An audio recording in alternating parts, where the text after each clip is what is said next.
Abanikazi bezindlu banxuswa ukuba belandele imigudu efanele yezomthetho uma ke bezoqashisa ngezindlu ukuze ke begweme ukuxabana nabaqashi.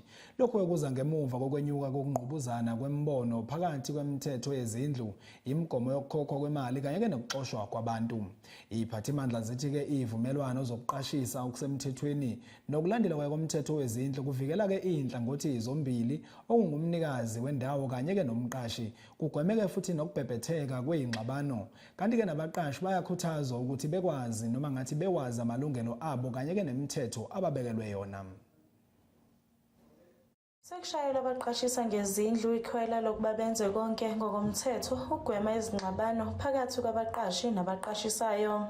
Into ebangela lokho ukuthi kungakuzwana okunjalo kungabi khona is because of there's no proper lease agreement in place.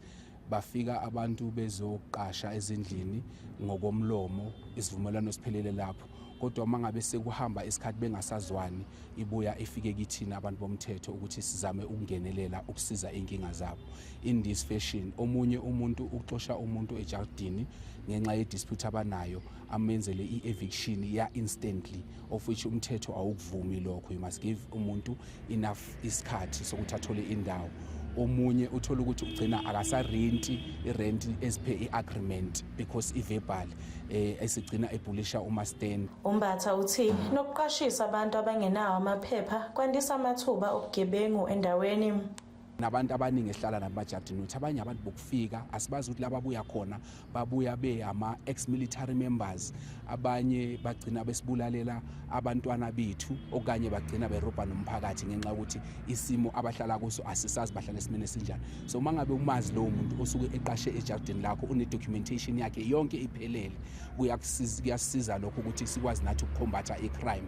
For an example, i-case yakaMantle ngoba atholakala erepwe umuntu wangaphandle, if lo umastende walelo jaridi ube nama details zonke aphelele walo umqashi wakhe, besizokwazi ukuthi sisheshe simkhonare noma simthole.